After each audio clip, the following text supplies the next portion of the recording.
And Sandra already covered it on Attacking Third. The U.S. Women's National Team under Emma Hayes has been announced. This is her first roster. The next one is going to be the Olympic roster, right? So these friendlies are against South Korea. This is a look at the roster. Jane Campbell, Aubrey Kingsbury, Casey Murphy, midfielders Corbin Albert, Sam Coffey, Hal Hershfelt, first-time call-up, Lindsay Horan, Rose Lavelle, Lily Johannes. We go to the defenders in Tierna Davidson, Emily Fox, Naomi Girma, Casey Kruger, Jenna Swanger, Emily Sonnet, and Sam Staab, also a first-time call. And we're going to talk about all of these. And on the forwards list, Crystal Dunn is listed as a forward. Katarina Macario, Alex Morgan, Trinity Rodman, Jaden Shaw, Sophia Smith, and Mallory Swanson. There are multiple talking points in this roster, right? Why don't we go ahead and start with the fact that Crystal Dunn is named as a forward, because this has taken a lot of people on social media by storm. Lisa, what's your take? I mean, this is incredible, Jenny. It's a big shock, I think, to a lot of people, because for so long, Crystal Dunn at the international level with the United States has been a defender, a left back. Even at times, if she's played more of a wing back or floated forwards, her role has been at the left back position, and she's done a tremendous job there. However, with club and formerly in her career, she's played much higher up the field, whether that's in the attacking midfield role as a 10 or even across the front line. With Portland Thorns, her former club, she played higher up the pitch, and with Gotham FC, where she is now in the NWSL, she does play higher up the pitch. So it's almost been a call that has gone into the void from Crystal Dunn herself, saying that she wants to play in more of an attacking role. And fans, I mean, so many fans have been screaming at the top of their lungs, get Crystal Dunn higher up the pitch. And it seems like Emma Hayes has answered the call. Yeah, I think it's really interesting because obviously Crystal Dunn played under Emma Hayes when she played for Chelsea, so that's something that they have experienced with each other previously. She knows something about Crystal Dunn that maybe we don't. Obviously, with the national team playing in that left back position or anything on the outside back situation, we like her as an 8. I have been on Morning Footy maybe a year ago saying, play her as an 8. She needs to play as an 8. We love that position, but now she's being placed as a forward.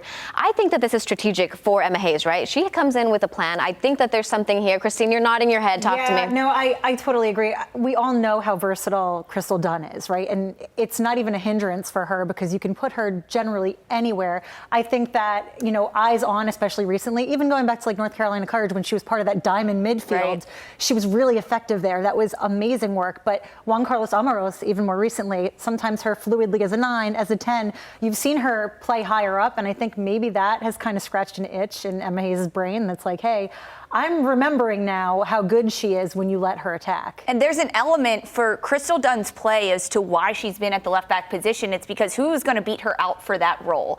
And there were other players, maybe attacking wise, that could have beaten her out in different roles and situations. The depth at defenders for the United States women's national team has gotten a lot steeper, and there is depth, and there are players that can rotate in. Even if it's a first time call up like Sam Staab to slot into a center back role, there are players that can fill those holes and those voids. Jenna Swanger, Casey Kruger on this roster, Emily Fox, that can all play that outside left back position and do it very effectively. Sure. Okay, well, you let me. My other thought on that, though, is that if this is essentially a preamble to the Olympics, just to see, and you have a certain number of players that you can take with you, if you need to, for some reason, create depth where you can't necessarily carry it, you have a Crystal Dunn who's like a Swiss Army play knife anywhere. Right.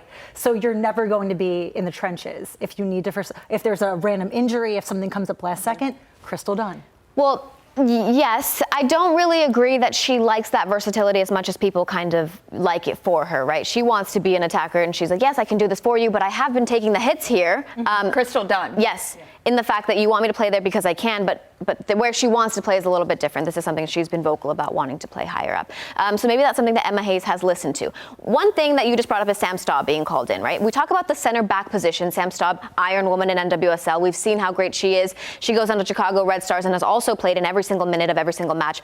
I like her as an addition. I think it's been a long time since she's deserved a call-up. But do you think that this call-up is at a time when we have seen center backs getting injured? Naomi Girma, Alana Cook had a bit of an out for a while. Abby Dahlkemper was injured. And then you see the consistency that Sam Staab is able to contribute in the fact that she's an Iron Woman, no injuries, she's able to play a lot of minutes. Do you think that this is the right time to bring a center back in? A very crucial role in the stability of a team, one camp before an Olympic roster. I think that any time is a great time to bring in a player that deserves a call-up. And for me, Sam Staab deserves a call-up. Not only has she been consistent in her starts, 100 consecutive regular season NWSL starts. Absolutely insanity for her, but in her play as well. Her ability to play on both sides of the ball defensively. She is a good 1v1 defender positionally. She's able to block holes and organize back lines really effectively, even doing that at a new team. This is her first year in Chicago, and she's done a great job alongside other center backs and new players along either side of her.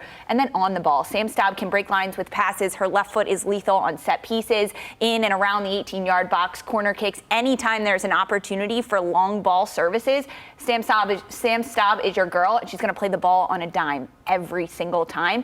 It's a 2-3-fold weapon that Emma Hayes has now brought onto this roster.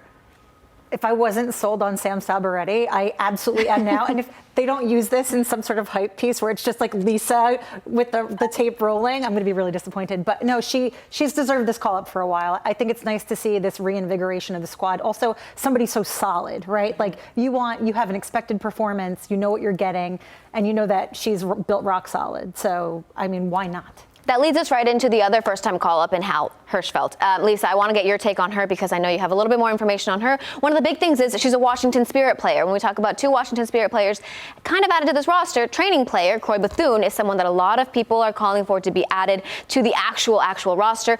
But when we talk about Hal Hershfelt, she's playing in a midfield position, maybe a position that isn't as stacked and as secure as the forward position. The kind of juxtaposition between Croy Bethune getting a call-up and Hal Hershfelt is that they play entirely different positions and different roles. And although Croy Bethune has done a tremendous job in the NWSL, the role that the United States is looking to add depth to is a deeper position in the midfield. And Hal Hershfelt fills that role hands down. She can play deeper as a double 6 pivot. We've seen her do it alongside Andy Sullivan with Washington Spirit. She can also push up a little higher, flux as a bit of an 8, even pose as a double 10 if she has to. At Clemson, she played higher up. She was a 10. She scored goals. She was able to contribute. We're seeing her play a deeper role in the NWSL, but that doesn't mean that Emma Hayes doesn't see something that we haven't seen yet her play in the NWSL, because that is Emma Hayes' secret sauce. She can watch a player and understand their tendencies, how they see the game, how they think multiple steps ahead,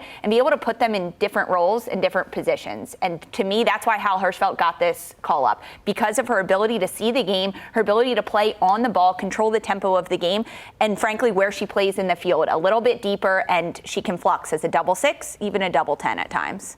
Beautifully said there, Lisa. I want to talk about these notable injuries coming into this, Christine, really quickly. Alyssa Nair, goalkeeper, Abby Dahlkemper, center back, and Mia Fischel obviously had the injury during the Gold Cup as well. Those notable injuries, the biggest one that stands out for you as who is going to slot in?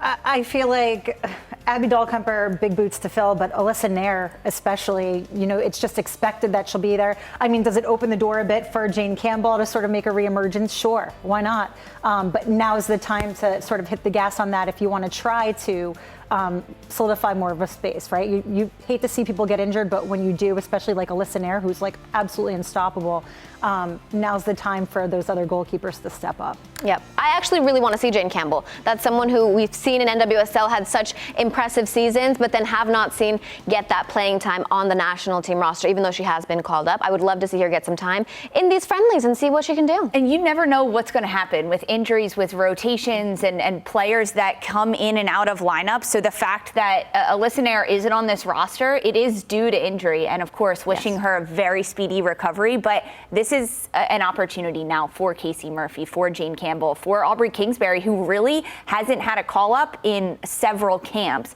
to be back in the mix and to make a name for themselves. We also have to remember, Jenny, this is a camp before the final camp. Right. This is potentially still an opportunity for Emma Hayes to look at players and be there every single day at training during this camp and to evaluate them. And she may know, you're probably not going to the Olympics, but I'm playing the long game here. I know who is going, and I want to bring you in and see what's next on your agenda. No, that's an absolute great point, because this is the first time that Emma Hayes will actually get players in camp and she can make her own decisions. One of the big questions was, is Alex Morgan's time up? A lot of people talking about it. Why is she called into this camp? Well, when she's been injured and she hasn't really played in the last month, whatever it may be, this is Emma Hayes' opportunity to kind of see Alex Morgan in the flesh, see her in coming back from injury and getting an opinion on her and whether she decides to fit in with this roster. Christine, what's your take on Alex Morgan? I mean, Alex Morgan, still valuable asset to the U.S. women's national team. I think last tournament, what we saw more with her was that she was less productive, but she was more involved in sort of the work up to scoring opportunities. And she's a great force, especially for the younger forwards that we have on the squad. Just even like the kids, we'll call them the kids, that are getting called up for camp that are not necessarily going to be playing. I think that she is a key piece there in sort of understanding the culture of the U.S. women's national team and sort of imbuing them with that. So I feel like she still has a larger role on the team that maybe has more intangibles than people are used to. The absence of Becky Sauerbrunn in the back line, Alyssa Nair not called in due to injury. Those are a number of veterans that maybe would have been in this camp over the last several months if things had gone differently. And perhaps bringing Alex Morgan in is an opportunity to have that veteran availability, a player that has been through adversity, been through plenty of international tournaments with this group, successful and unsuccessful, to bring a different edge. But I mean, coming off of an injury, to me, this means that she's available to play for San Diego. Yeah. That's a good point. You snuck that in there, Lisa.